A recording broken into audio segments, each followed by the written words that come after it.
So we're almost at September 2023 now, and it's been about 3 months since Rise of the Beast has hit theaters and we got to enjoy that movie. And it's been 4 months since the product of Rise of the Beast stuff, action figures and everything of the like, has come out. And now we have some time to take a step back and reflect on everything we've gotten and to look at these figures and all the different choices we've had in assortments and price points and decide what is the best for our collection, the best representative of those characters. And at this moment, we only have 3 Arcee figures, 4 if you want to count a Funko Pop, but I don't, but 3 Arcee figures based off of the Rise of the Beast version. And we're going to talk about them and decide which is probably the best one for our collection, because it doesn't look like we're going to have any other versions of this character outside of probably non-transformable high-end statues or something. So let's talk about it today. What is the best Transformers Rise of the Beast Arcee figure at this point? And we're going to base it on different criterias. We're going to base it on how it scales with your other figures, how it looks compared to its movie counterpart in terms of screen accuracy, everything like that, and in between. So let's jump into it. And the first one we're going to cover is, of course, that Studio Series SS-106 Core Class Arcee. Now, this one was designed by Sam Smith, and when it was first revealed to us, Sam pretty much told us that, keep in mind, this is based off of early designs that they were given based on the character and what a lot of those control art that we saw used for posters and all kinds of merchandising material. That's what this one was pretty much based on, and that the one that was going to be shown in the movie might be slightly different. And you can see that a little bit. The first thing being, and he mentioned it too, the pink paint on the face, which was absent from the character. It had a little bit of paint, pink on it, but not too much. As well as the wheels being on the back of the feet. The wheels being on the back of the feet, and Sam mentioned this, but when you watch the movie, it's one of those things where the majority of the movie, Arcee has just this streamline on her feet that there's no wheels at all hanging off of it. And that one trailer portion, which is her riding on the side of Wheeljack and everything, all of a sudden she has wheel feet, and they probably retract out or whatever. It's something that if it did exist in a toy, it could be possible, but it would have to be a very large figure that could have the spacing and the hollowed out points to be able to have retractable wheels. When we're talking a core class here, there's 2 things we have to tackle with. And again, the core class was designed by Sam Smith along with Koki-san. And this is something where you have the limitations of a core class, but unfortunately also the expectation of keeping scale. And that's going to be a very important thing when we consider some of the other versions, because the core class at the end of the day is the most in scale out of the bunch we're going to be talking about. It might be tiny, but compared to Bumblebee, its deluxe class counterpart, and going up to Optimus and so on with the Voyagers, it's actually the correct scale. They actually scaled it correctly. When you look at scenes in the movie when all the Autobots are together, you could clearly see she is quite tiny compared to Bumblebee and Mirage, who are their deluxe class compatriots. So in terms of scale, it works out. In terms of the look, on the other hand, that's where, again, the coloring is kind of off. The shape is kind of off with the robot mode. She does come with a weapon, which is great, because the weapon that she has is the weapon she uses in the movie. Now, granted, she had 2 of them in the final battle, and this one, the toy, only came with 1. But at least, you know, it comes with a weapon that represents what she used in the movie in terms of an accessory. When we get into the alt mode, it's probably the best representation of that Dugati 200. I think it's a Dugati 916.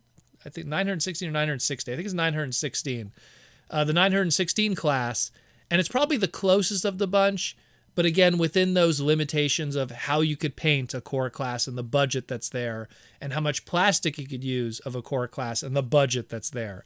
So I think that it's probably the most closest to it, because, you know, that Dugati has the gold spokes on the wheels. At least that's kept with this version here. The paint was put there to kind of match that. So at least the alt mode is probably the best of the bunch. But at the end of the day, scale is what kind of wins it out more than anything else. The fact that it has a weapon that represents what she used in the movie. But the robot mode is a little rough, and I think, and same thing, the coloring of the robot mode. And it's something where hopefully maybe one day they'll revisit the character, keep it in the core class, but use a little more budget and now the hindsight of how she looks in the movie to scale and sculpt something that's a lot better. When we go into the next stuff, we talk in more mainline Transformers. So mainline Rise of the Beast stuff, and the first one we're going to tackle is that Beast Combiners Arcee with Silver Fang.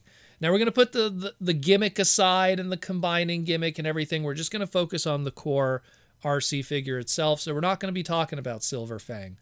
But this figure here is quite large. This is something that is pretty much to scale with the deluxe classes if you had to like segment it into something.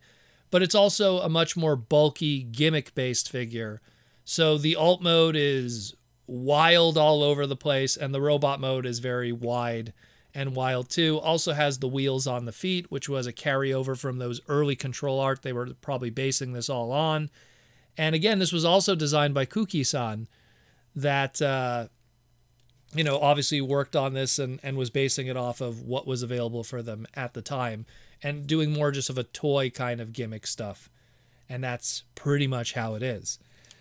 In terms of scale, it's out of scale. It's not to scale properly with your figures that are available. And there's not even larger, let's say, Bumblebee or Optimus figures that then you could put with this that could then scale with it, because Bumblebee, even in the Beast Combiners, is toe-to-toe with her, and Optimus and everything. So scale-wise, this figure is out of there. Look of the movie and everything, it has a very different looking kind of motorcycle compared to the Ducati. That's probably has to do also with the licensing for the mainline stuff. Studio Series stuff has a license on it. The mainline stuff probably doesn't have the license, so that's another reason too to kind of really change it up. And the robot mode is really bulky. At least it kind of has the proper paint on the face, though, at least a little bit. But then the paint in other areas, not so much. The shoulders are red, where Arcee had a very like a pinkish to white kind of shoulders for the whole arm. So it doesn't really match at all. Probably the weakest of the bunch if you're looking for a screen-accurate Arcee figure. When we're talking now, the last one here, it's the Beast Weaponizers Arcee and Cheetor 2-pack from the main line. This was designed by Shogo Hasui, Mr. Masterpiece himself, who's done a lot of really great stuff through Masterpiece throughout the years. And this one here, when we look at the robot mode, it's something where we go, okay, someone's on the right track here. Looks a lot more like how it looks in the movie. Gets all the right beats and whistles and everything. Obviously, because it's a mainline gimmick kind of thing, it doesn't have the budget for paint, which is unfortunate. It's something where if it had the budget for paint, I think this would look even better and match the movie even more. Just even having the little details that would have been for the lower boot, having a little bit of black paint put in there would have made all the deal. And again, because this one I feel was probably made much later, it had the hindsight of not having the wheels on the feet, having it more up on the back, and looking a lot more like its animation/movie live-action counterpart. Same thing, the way that the face is painted and everything. If they just would have broken up the blue paint, which is very cartoony kind of blue, and kept with a more clear kind of plastic or something, it would have looked even more like its movie counterpart. Robot mode looks really, really good. The alt mode, again, it's something where this one looks a lot more like the Ducati. Ducati, excuse me. At the end of the day, I still think that maybe the core class edges it out, because this one has a lot of those hanging kibble elements of the hands and stuff. And the same thing, the chest of the robot mode, that just, because the budget isn't there, both in paint and in plastic, even though it's a larger figure, it's focused in other areas, and as a result just doesn't have the complexity to get away with it, unfortunately. That's just how it is. It doesn't have a weapon. Same thing like with the Beast Combiner. It doesn't have a weapon, so both of those don't have a weapon that matches what it had in the movie. In this case, it has the Cheetor, blade transforming weaponizer weapon, the Battle Master price point. And so it unfortunately also doesn't come with a weapon that really matches what she had in the movie. So that again falls into the core class, kind of edging it out. Aside from that, it is the better robot mode. But here's the flaw with all of this is when it comes to scale. It's probably the largest of the three we're talking thus far. Legend scale being the smallest, the Beast Combiner being that deluxe scaled one, and this one is even slightly taller than a Beast Combiner Deluxe. This is almost something that's in between a Deluxe and a Voyager because of how tall it is. And when you put it with all the other guys, looks kind of weird considering how small this character is supposed to be. So it's on the right track. It has all the right ideas and the right engineering cues. It's just something where it's like, well, it's just not the right size. And considering this was Shogo Hasui who did this, I would not be surprised if ever in the future we get a MPM Masterpiece Rise of the Beasts Arcee. Shogo Hasui will probably be the one who tackles this. And seeing what he's done here could elaborate on this with the limitless budget that could exist with a Masterpiece figure and really churn out something that'll be really good. 2 guns, the way that the kibble is tucked away, and everything like that. So at the end of the day, discussing these three, it still looks like at the time being, the core class is the winner, mostly due to scale, having alt modes and robot modes that are pretty much there, but not completely because of some kibble and wheels, but pretty much there, having the weapons that represent what is used in the movie. So right now as it stands, it wins, even though it also has its own negativity with the pink on the face and the kibble and stuff. But it's something where that's the one you'd probably have to go to as a standalone figure, probably without having something displayed with your other figures. Maybe the Beast Weaponizer could work in robot mode and you could have some fun with that. But at the end of the day, we could all pretty much agree the Beast Combiner is the weakest of the bunch.